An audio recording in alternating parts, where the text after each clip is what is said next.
Hello friends, it is Jill here. Welcome back to my channel. Thank you for being here today. I apologize that my eyeshadow looks a little dark. I actually was not sure I'd be recording today or not because I didn't really have a video idea in mind at the time I initially sat down at my desk this morning. So please forgive my lack of sophisticated makeup today. I'm doing this spontaneously because I was inspired as I was sitting and working on some administrative tasks as far as I just got an idea of what I would like to share with you guys today. And oh, by the way, if you are new here, I am an artist, writer, and entrepreneur, and I have been working on the reinvention of my business since January of this year. So I am still on a huge learning curve as far as accomplishing what I want to this year, and you're all along for the journey. So just to catch you up to speed, I worked a corporate job from the time I was 22, actually let's just do dates, from 2006 to 2024. So it was a 17 plus year career arc for me, and we won't get into the details, but things did not end well for me in my original career path, and so I pivoted and decided to basically turn my passion for writing and illustration into my new career. And it is taking plenty of time, and that's okay. It's a journey. And again, I'm here to share that with you. So when I first left my job in 2024, I self-published a book that year. And then last year, 2025, I self-published a second book and also took the time to attend 2 writers' conventions, which I will be digging into as this video flows along. So basically, I wanted to share with you my experience of learning about the publishing industry, learning about what it takes to be an author in the modern world. And I basically wanted to do this because honestly, I was feeling a little discouraged today. Last week, I finally decided to return to the process of illustrating my 3rd book. You can see a Draw With Me video that I posted, I think late on Friday. So it should be the most recent video there. And then today I was all set to start working on illustrations again. But I don't know, I was just feeling a little down. And as I was working on today's administrative task, which was, believe it or not, clearing the Instagram following on my business Instagram account in order to just filter through some dead connections and get rid of followers who really should not be there, et cetera, et cetera. I was just sort of thinking about what was under my skin. And I kind of just wanted to share the things that sort of had me upset about the industry in general and had me discouraged about being an author, and just all the struggles that I have sort of had to metabolize over the past 2 years or so as far as making this my new career path, and why I've decided to take a different approach to my own author marketing and to my author adjacent art business. So first of all, I do have some notes here. So the biggest thing to understand is that the publishing industry has 2 major schools of thought: traditional publishing and indie publishing. Traditional publishing, of course, is in the vein of getting yourself, sorry, my mind blanked for a second, getting yourself an agent to help you get a foot in the door at one of the 5 major publishing companies. And I forget what they are off the top of my head. I know Random House, Penguin Putnam, those are the ones I can think of, but there are apparently 5 major publishing behemoth companies these days. And traditionally, you should want to work with one of them because they're the ones who can really give you a mass marketing machine, turn you into best-selling author, get your book on the shelves of, say, like Barnes & Noble, airports, things like that. So again, that's the traditional side of the industry. And of course, the independent or indie publication industry has been on the rise ever since things have gone digital, and of course, Amazon, Kindle Direct Publishing, all these other services and options out there for authors to essentially push their own book out on their own terms. So again, those are the 2 major schools of thought. I found myself more in alignment with independent publishing. I believe that authors should have their own agency, meaning like their own self-drive and the tools that they need to publish on their own. It didn't really appeal to me to hire an agent to try and get me through the door in a big industrial publishing company. I just felt like that was not the right path for me because I'm writing books that are sort of for a niche audience, middle grade girls, and that is a very competitive field. I just felt like that would be a money pit as far as trying to push my books through another person into the door of a company. And the other thing I found out from attending these conventions about publishing is that it will take, like, even if a publishing company signs you on, it will take a year or more for you to get your book out there into the world. At this point, I've self-published 2 books and they're part of a series, so I would not want the delay of trying now to get an agent to get my 3rd book out into the world. So anyway, moving on, let's talk about the conventions I attended. So I'm going to try and splice in some photo and video content so that you're not just staring at my face in this entire video as I narrate. So the first convention that I attended was the Society of Children's Book Writers and Illustrators Convention, which took place last January in New York City. So as you may or may not know, depending how many of my videos you've seen, I used to live in Manhattan. I spent 6 years of my life enjoying the New York lifestyle. And so this was basically a return to my old stomping ground. So I was very familiar with the area. I had even worked in the hotel where this event was hosted, and to the point that I had actually diagrammed like rooms for the meetings I worked on back in the day. So it was kind of a, you know, things coming full circle because now I was attending a meeting there rather than producing one. So it was interesting to be in a ballroom that I had at one point diagrammed for a different audience. But that aside, the Society of Children's Book Writers and Illustrators is known as SCBWI for short. And it was a very large convention. There were somewhere between 500 and 600 attendees. And I was very excited. I was actually staying at a friend's unused apartment. I did not have to stay at the hotel, so I got up very early and commuted to the event each day. And one of the biggest issues that I had with the convention itself was that it was not the most organized convention I've been to. And in my old field of work, I mean, I've literally been at hundreds. So I will say at first, the most prominent issue was that there was no registration desk, there was no event desk or helpers, there was nobody to direct you, whether it was if you needed to find out where the bathroom was or your next room for your breakouts or things like that. There was literally no central point where you could go and speak to somebody and say, hey, I need help, I don't know where to go, or I need, I have this issue, whatever it was. So I found that very strange, especially when you have several hundred people in attendance, to not have a help desk or a reg desk or just a basic event desk. They overpacked the agenda. So what I mean by that is they ran us from something like, I think on the first day of the convention, it started at 7 a.m. for newcomers, and I was a newcomer, so I attended the pre-conference meetup for newcomers, starting newcomers orientation.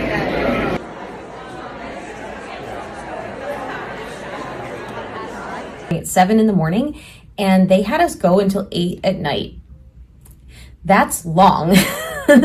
And so to do that without having any coffee breaks as well as no help desk, again, I just found it very strange. So anyway, that has less to do with the publishing industry and more just to do with the event itself. So I figured I would put that commentary in there, but now let's dig in as far as what I noticed about the nature of this convention as it pertains to the publishing industry. First of all, there was very much an us versus them divide between the people who organized and were like speakers and essentially in authoritative positions at the convention versus the people who were in attendance. They sort of posed a dangling carrot of sorts to us, like, oh, there's a handful of literary agents running around. Maybe you'll happen to strike up a conversation with one and get signed. Yeah, when you have like a handful of literary agents and between 500 and 600 attendees, yeah, that really is a shot in the dark. That's a needle in a haystack. I didn't like that mentality. It was almost like they were kind of poking fun at, oh, you might just meet one. Cringe. The other thing that I noticed was that it was a very politically charged event, and without getting political myself, because this isn't about which side you're on. This is just at face value. This is an event for children's literature. So if I'm able to walk into that room, into just the first general session and figure out, oh, the people who are in charge and in authoritative positions here are leaning towards a certain side of the political spectrum, that's incredibly off-putting, especially considering that I met a lot of people at this convention who were from what you'd call middle America or rural America. There were many more who were from, just small towns, suburbs, things like that. Very few people actually, as far as, because I actually made a point of talking to as many people as I could. And by and large, I found that very few people were from major cities. So again, if you have a politically charged leadership committee on one of these things, and they're automatically letting it be known which side of the political spectrum they're on, that's very alienating to a lot of people, especially considering the demographic that I experienced within the audience. They also kind of scorned the independent publishing industry. They were very much, and when I say they, I'm again talking about the people in the authority positions. Oh, my cat's coming with his toy. Cheddar, are you bringing your rat? Anyway, I'm just going to continue. So, where was I? So, I felt that the people in the authoritative positions, in leadership positions, were really kind of, only supporting one side of the industry, and you could tell they were hedging everybody into believing that you have to follow the traditional publishing rules. And they asked for a show of hands how many people had independently published, and I was one of only a few people who, percentage-wise, again, out of these hundreds of people in the audience, I was in a very small minority of people who had actually taken the step of independently publishing their book. So I felt that they really should have catered more to sharing about the independent publishing industry, because there were so many aspiring authors and illustrators there who were given no resources about this huge other option available to them. Again, it went back to that dangling carrot of, you might meet one of the few literary agents who's here. Yeah. Overall, I was really glad that I attended. But the experience as far as the event itself, it just left something to be desired. I was just a little disappointed in the overall vibe of the leadership there. So I did not attend again this year. Anyway, moving on. I also attended the IBPA convention in Minneapolis last spring. It was held in the month of May. I have only good things to say about this convention. And again, 17 years in the event management industry, and by far, I think IBPA's event was easily one of the most highly organized events that I've ever attended or seen or witnessed in any way in my entire life. They had everything so tightly prepared for their attendees. I was blown away.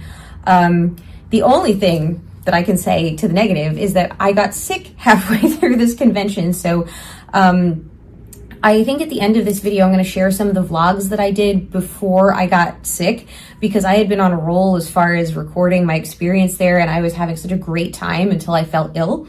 But anyway, again, super organized. They had not only an event and registration desk available, they had tons of people going around making sure that everybody knew where they needed to be, where things were. There was no shortage of people willing to help you. They also had a ton of vendors at this particular event, and the organization of all the vendor tables was fantastic. All right, so let me just see my notes here again. Okay, so the best part, though, even better than the organizational part, was just that the mentality at this convention was so different than SCBWI, where it was that us versus them and the dangling carrot bit and the political charge. The mindset at IBPA was, we're all in this together and we're here to help each other and learn from each other. It was not even though there were people obviously in these leadership positions who were speaking to the audience and sharing their knowledge, they treated the audience as their equals. They wanted to hear our ideas, our experience. They wanted us to contribute. And I think that was the most fantastic thing, was just this vibe of we're here to help each other, because they were on the opposite end of the spectrum as far as, obviously it's a convention for independent book publishing.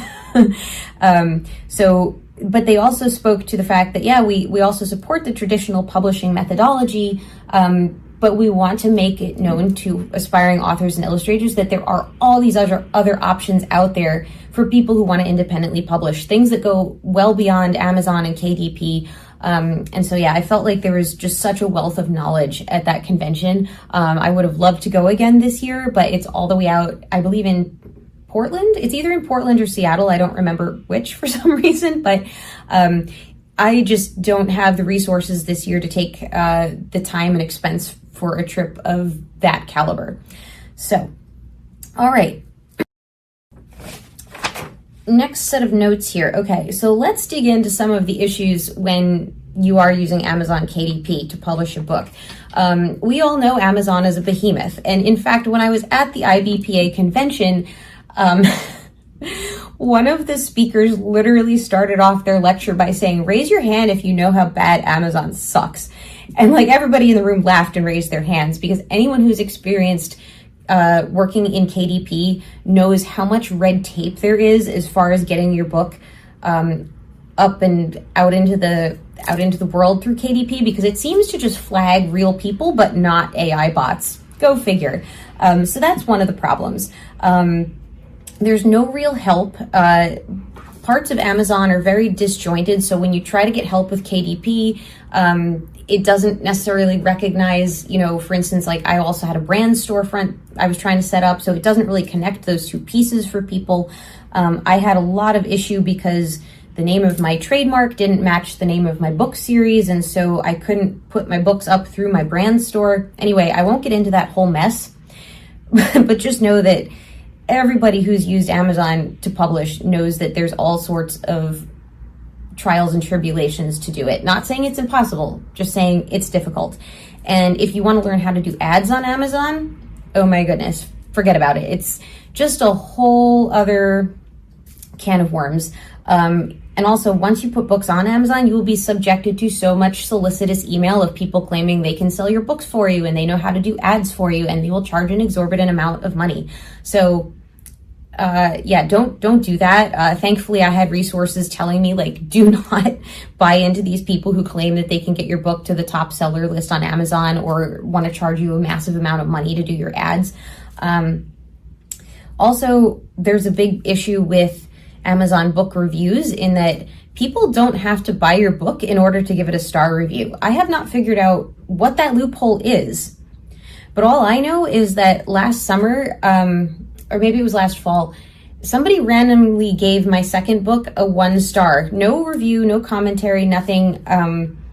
But it was literally the first rating that the book got. And I had no idea how that could have even happened because I didn't do anything to market the book, actually. That was my own fault as far as my marketing pratfalls, which I'll get a little further into in a short bit. But I was just blown away by the fact that you can just randomly give a book a star review without even buying it. And that kind of thing really wrecks an algorithm for an author. So yeah, that was very upsetting just on principle, because I was like, how can they allow something like this? The other resource for independent authors to push their book out into the world is Ingram Spark, which is basically a powerhouse behind, like, say, Barnes & Noble. So because I put my book through on Ingram Spark as well as on Amazon KDP, that's why it's available on Barnes & Noble. However, Amazon and Ingram Spark don't get along. So heaven forbid you make one mistake somewhere with, like, a date of publication or whatever it may be. And I had tried to schedule the publication of my book ahead of time on Amazon, and it didn't communicate nicely with Ingram Spark, and the systems kind of are designed to fight each other a little bit. So that's not fun. That was a whole mess that I had to work out when I published my first book, because I had to get these two big systems to coordinate with each other when they didn't want to. Fun. Okay, so moving on.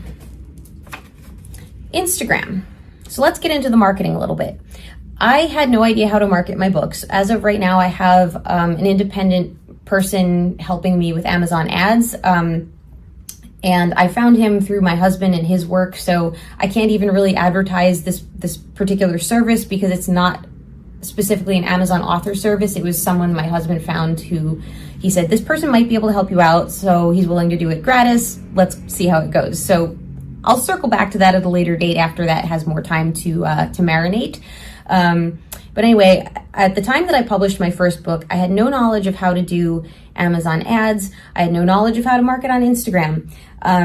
And so I ended up signing on with an author marketing program. And because I did not have an awesome experience, I'm not going to mention them by name. No sour grapes here. It's just I don't really want to advertise them, and I also don't want to badmouth them.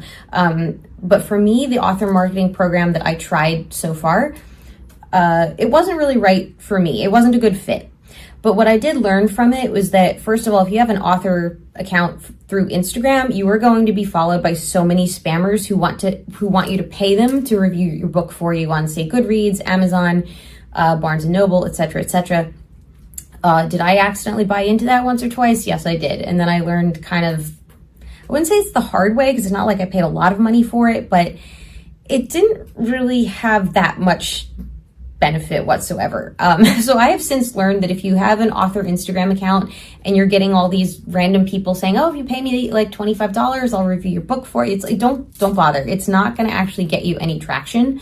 So yeah, getting back to the marketing programs. So basically in this author marketing container group, we learned skills for how to hone our Instagram, to make it more conducive to people finding us. Again, that didn't quite work for me. I just had a lot of struggle as far as how they want an author, especially a children's author, to be sort of boxed in as far as how they target their audience. And also I had this real struggle with how do I target the parents of preteen girls? Still working on that one. And in fact, it's a big part of why I decided to diversify my business, and I'll come back to that, and start doing YouTube instead, because Instagram was I just felt like a flopping fish on that platform. And it's why I spent a good time this morning trying to clean out dead followings and things like that, because I am going to revamp it, probably later this month or early in April. But I wanted to sort of, clean the floor, so to speak, on the account. I also had a bad experience trying to acquire what's known as a street team, which is people who are essentially, let me back this up. So I contacted somebody who helped another author in the marketing program. So she had known, I knew her to be somebody who was successful as far as finding a beginner audience for people. Other people had success through her. So I was like, okay, let me work with you and see if you can find me an initial audience for my second book. Long story short, I paid her the money. She looked and tried to find a starter audience for me, and it just didn't work out. So it was very disappointing. I kind of had, the highs of going to the 2 conventions in the first half of last year, and then things just sort of started to slide as I had, the marketing course that wasn't working out, a lack of direction with my Amazon ads, and then finally this whole failure of getting an initial audience, even though I paid somebody to help me do that. So there was all of that. There was the 1-star review that had no leverage to it. And you know what? Let's have a little fun. I also paid to have my book reviewed through the Independent Book Publishers Association.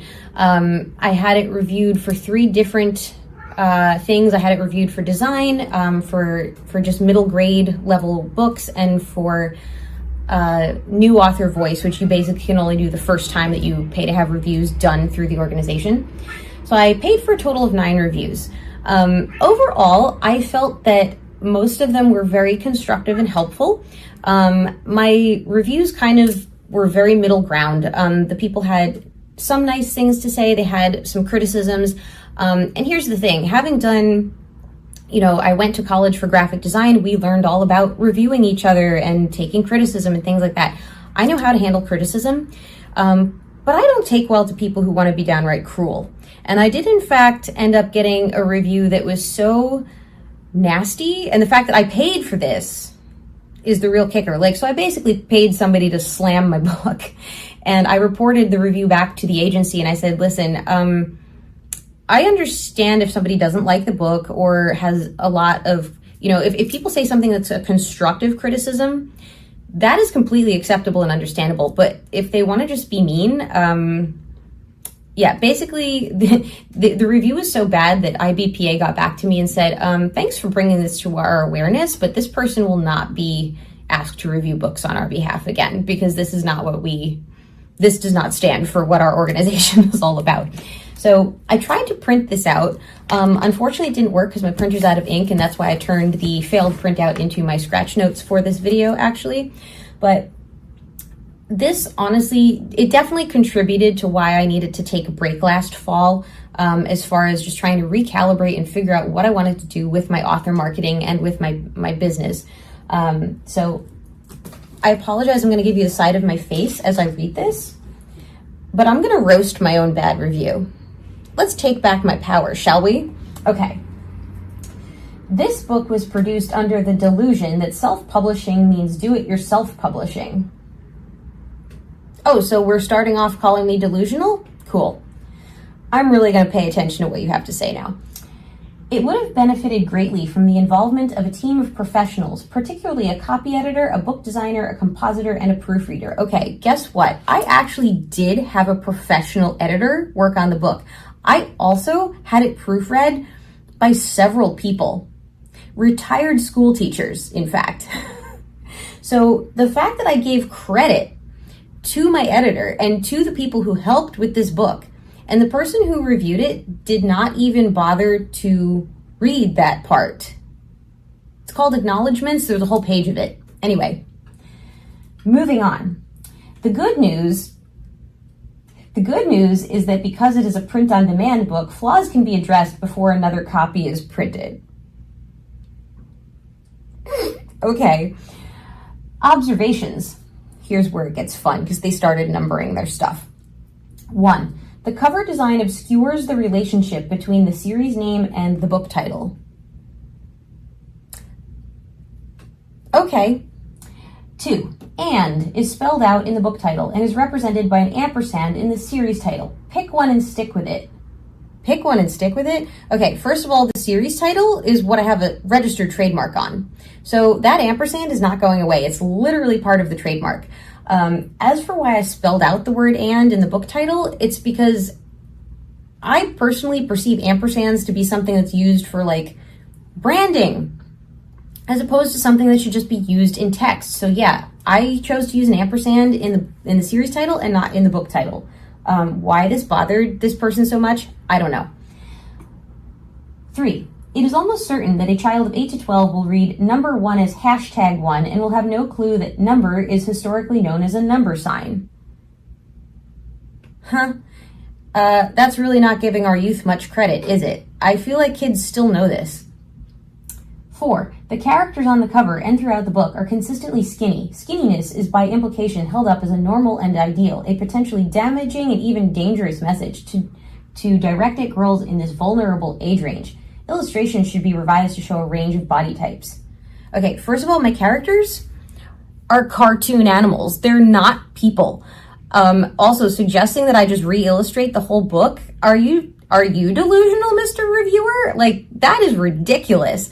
I literally model my character drawings based on how, like, cartoon characters were drawn back in the 80s and 90s when I was in my formative years with drawing. And there's a lot of, like, when artists make a character set, there's usually a lot of continuity as far as how they draw them. Yes, my characters are fairly uniform, but that's not a body type thing because, again, they're animals. They're cartoon animals. We're not going for body types here. They're not meant to emulate humans in that way. So obviously this person has no sense of whimsy. Anyway, moving on. The type on the bastard title is larger than the corresponding type on the title page. This is backwards. Okay, so maybe that's a detail that I just didn't know about. Anyway, the paper is too thin to support the amount of color coverage. A better grade of paper is warranted. Okay, this is print on demand. He's already recognized that this is print on demand, so I'm sorry that I didn't have enough money for my first book to go with like a designer printer and get good paper quality. You can see why I got mad at this, right? Margins are too narrow. No, they weren't.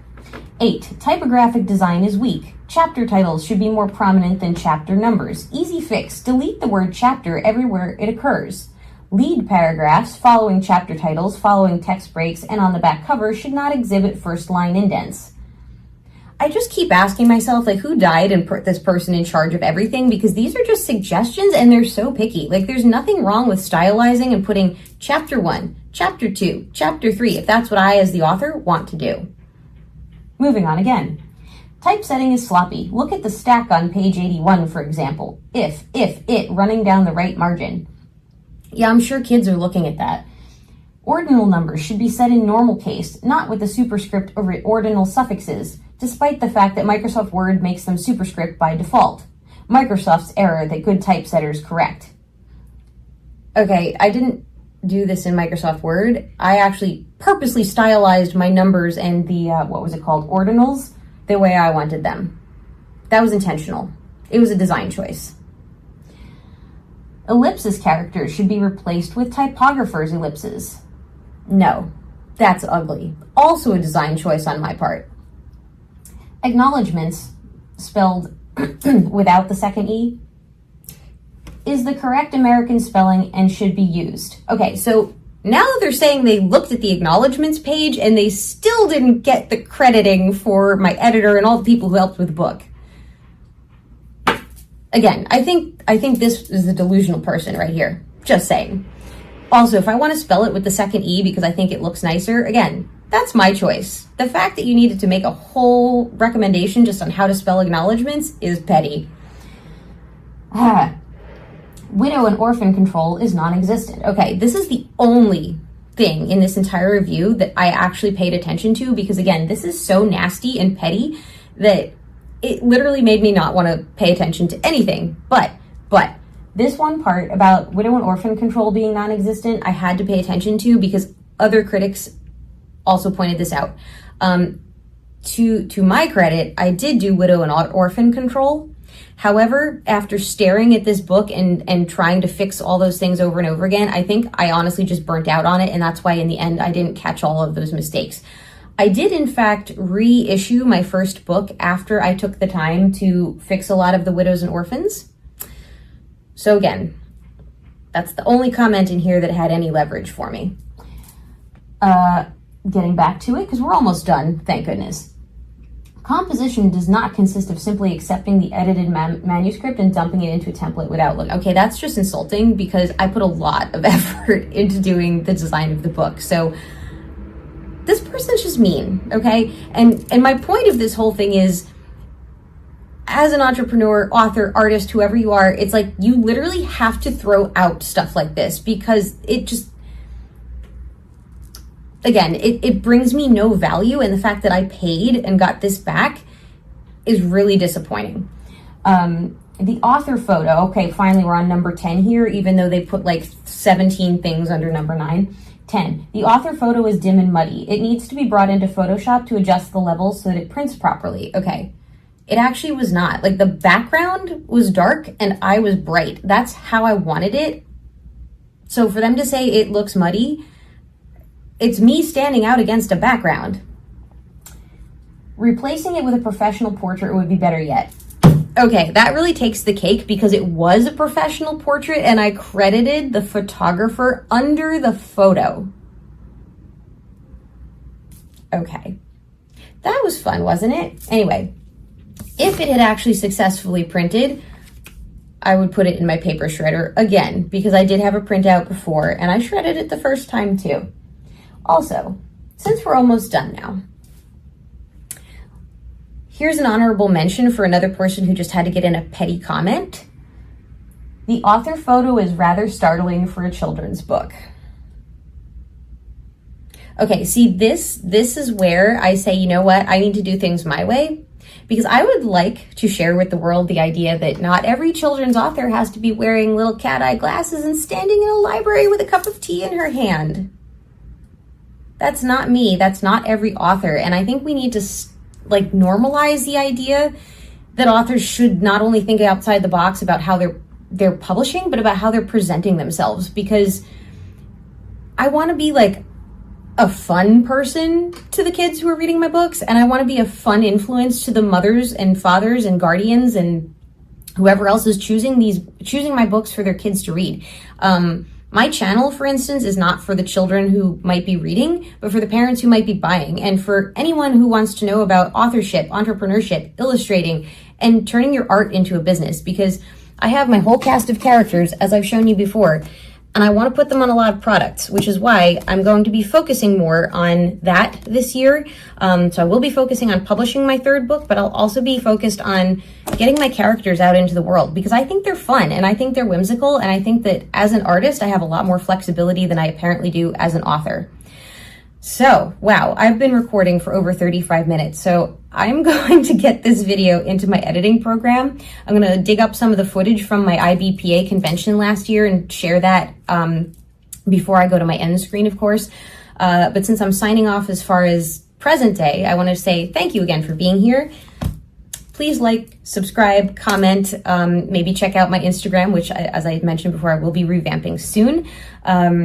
And yeah, thank you for being here. Thank you for watching. And I actually feel better now that I sort of just ranted all that out. So sometimes you just have to be a little feisty. What can I say?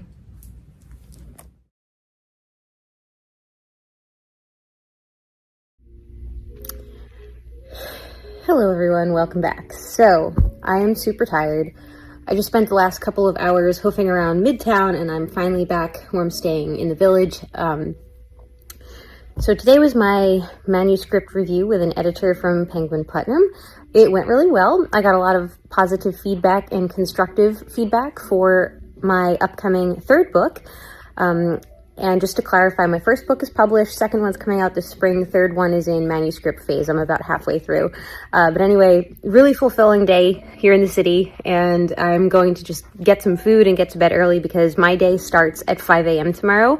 The first full day of the conference begins at 7 a.m. So super excited, super tired at the moment, but I will get over that and I'll be back with more updates. All right, so the SCBWI conference has come to an end. I had a wonderful time overall. It's funny because part of my brain wants to critique it as an event because I spent so many years in the event management field, but I want to just focus on my feelings on it as a literary event. And I really felt that it had a lot of good people and connectivity and just things to learn. My absolute favorite part of the entire experience was my workshop today on graphic novels. I need to explore this more. It's just taking the workshop makes me want to go out and read graphic novels and just learn more about them and just sort of get back to the roots of my own drawing, which is actually cartooning. I was hugely in love with the Sunday Funnies as a child. I still read them now and then whenever I visit my parents because they always have newspaper. But anyway, I realized that so much of my drawing is rooted in cartooning, and drawing out basically a graphic novel page as part of the workshop today really inspired me to just explore this in my sketchbook and see if I can maybe use the skills and the techniques for a graphic novel just in my illustrations and make that style more a part of what I do. Aside from that, I bought 2 books. I got them signed. It was really cool, and I'm still just so jazzed from the whole experience, and I'm still here in New York until tomorrow, and it is actually snowing tonight, which is so cool. I actually got to see some snow in New York City. I can't even remember the last time that it snowed when I took a trip here. So yeah, overall, I'm so happy I came. I'm so happy to have made so many new wonderful connections. I can't say enough about how awesome it is just to meet other people who write, illustrate, or like myself, do both.